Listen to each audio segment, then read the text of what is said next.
ദൈവമനുഷ്യൻ്റെ സ്നേഹഗീത അധ്യായം 32. ഈശോയുടെയും യൂദാസ്, ജെയിംസ് എന്നിവരുടെയും അധ്യാപികയായ മേരി. തിരുക്കുടുംബം ഈജിപ്തിൽ നിന്ന് തിരിച്ച് നസ്രത്തിലെത്തിയിരിക്കുന്നു. നസ്രത്തിലെ മേരിയുടെ വീട്. ജോസഫ് പണിപ്പുരയിൽ ജോലി ചെയ്യുന്ന ശബ്ദം കേൾക്കാം. മേരി നെയ്തെടുത്ത കമ്പിളി കഷ്ണങ്ങൾ കൂട്ടിത്തുന്നുകയാണ്. വൃക്ഷത്തണലിൽ ഈശോ ജോസഫിൻ്റെ സഹോദര മക്കളായ യൂദാസിനോടും ജെയിംസിനോടുമൊപ്പം കളിക്കുന്നു. അവർ ഏകദേശം സമപ്രായക്കാരാണ്. ആദ്യം കച്ചവടം കളിക്കുന്നു. ഈശോ അമ്മയ്ക്ക് കൊടുക്കാൻ പലതരം സാധനങ്ങൾ വാങ്ങിക്കുന്നു. മരച്ചീളുകളും ഇലകളും കല്ലുകളും ഒക്കെ വണ്ടിയിലാക്കി അമ്മയ്ക്ക് കൊണ്ടു കൊടുക്കുന്നു. അമ്മ അതെല്ലാം പുഞ്ചിരിയോടെ സ്വീകരിക്കുന്നു. അല്പം കഴിയുമ്പോൾ കളി മാറുന്നു. ഇനി നമുക്ക് ഈജിപ്തിൽ നിന്നുള്ള പുറപ്പാട് കളിക്കാം. ഈശോ മോശയായിരിക്കും, ഞാൻ അഹറോൻ, നീ മേരി, മോശയുടെയും അഹറോൻ്റെയും സഹോദരി. ജെയിംസ് പറയുന്നു, മേരി സ്വർണ്ണക്കാളക്കുട്ടിയുടെ മുമ്പിൽ നൃത്തം ചെയ്യണം.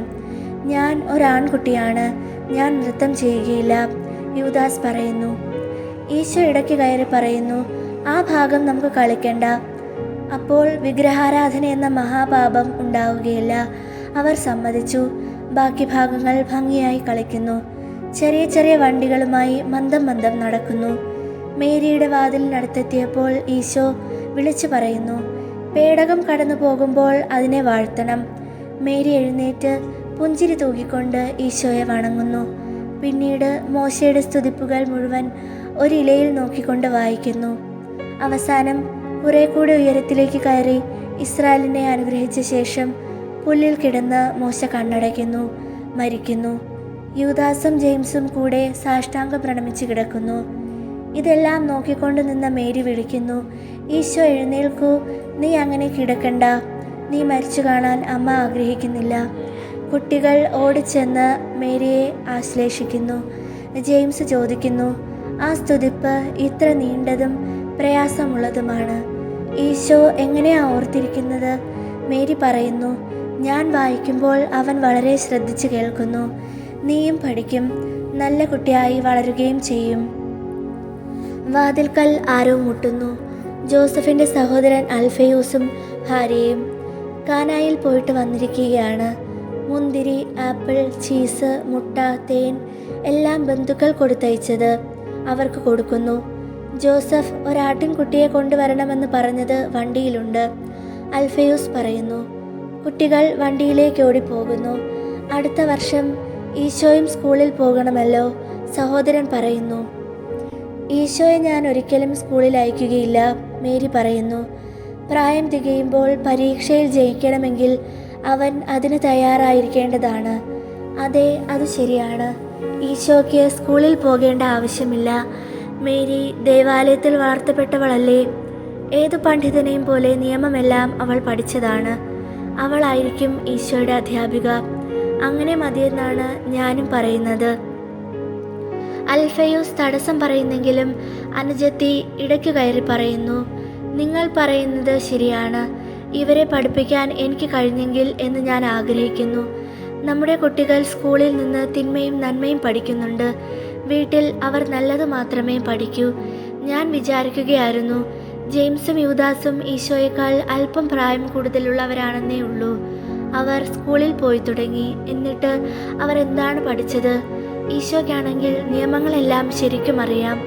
ഒരു പക്ഷേ മേരിക്ക് സമ്മതമാണെങ്കിൽ ഈശോയെ പഠിപ്പിക്കുമ്പോൾ അവരെയും കൂടെ ചേർക്കാമോ എന്ന് ചോദിക്കാനാണ് ഞാൻ ആഗ്രഹിച്ചത്. എൻ്റെ വിചാരം അവർ കൂടുതൽ നന്നായി പെരുമാറുകയും പഠിക്കുകയും ചെയ്യുമെന്നാണ്. എന്തു പറഞ്ഞാലും അവർ സഹോദരങ്ങളല്ലേ. ഓ, എന്ത് സന്തോഷമായിരിക്കും അത് നൽകുക. ജോസഫ് സമ്മതിക്കുകയും നിന്റെ ഭർത്താവ് അനുവദിക്കുകയും ചെയ്താൽ എനിക്ക് വളരെ സന്തോഷമേ ഉള്ളൂ. അവരും വന്നുകൊള്ളട്ടെ. നിന്നെ അവർ നിരാശപ്പെടുത്തും മേരി, അൽഫയൂസ് പറയുന്നു. ഇല്ല, എൻ്റെ അടുത്ത് എപ്പോഴും അവർ നല്ല കുട്ടികളാണ്. ഞാൻ പഠിപ്പിക്കുകയാണെങ്കിൽ നിങ്ങൾ നല്ല കുട്ടികളായിരിക്കും അല്ലേ? കുട്ടികൾ രണ്ടുപേരും മേരിയുടെ ഇടതും വലതുമായി നിൽക്കുന്നു. മേരിയുടെ തോളിൽ കൈയിട്ട് തല മേരിയുടെ തോളിൽ ചേർത്ത് വെച്ച് നല്ല കുട്ടികളായിരുന്നു കൊള്ളാമെന്ന് വാഗ്ദാനം ചെയ്യുന്നു. ലോകത്തിലെങ്ങും നല്ലവരായിരിക്കും എന്നാണ് വാഗ്ദാനം.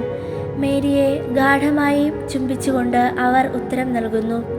തൻ്റെ അമ്മ മറ്റുള്ളവരുടെ കാര്യത്തിൽ തിരക്കിട്ട് ശ്രദ്ധിക്കുന്നത് കാണുമ്പോൾ ഈശോ എന്തായിരിക്കും പറയുക? ഈശോ, നീ എന്തു പറയുന്നു?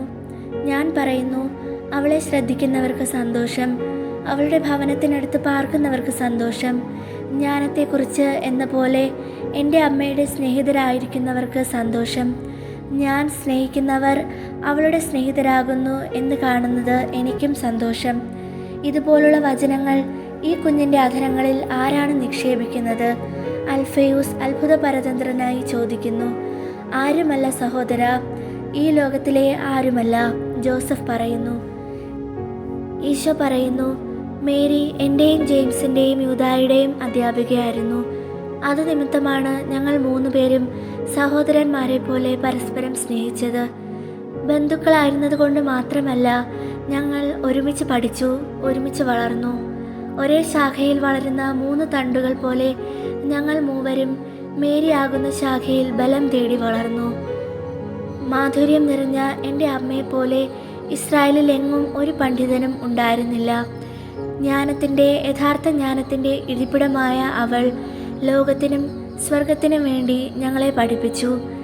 എന്നെ എന്ന പോലെ എൻ്റെ സഹോദരന്മാരെയും അവൾ പഠിപ്പിച്ചു. ദൈവത്തിൻ്റെ രഹസ്യത്തിന്മേലുണ്ടായിരുന്ന മുദ്ര ഭദ്രമായി സൂക്ഷിക്കപ്പെട്ടു. പിശാചിൻ്റെ അന്വേഷണത്തിനെതിരെ കേവലം സാധാരണമായ ജീവിതം കൊണ്ട് ആ രഹസ്യം മറയ്ക്കപ്പെട്ടു.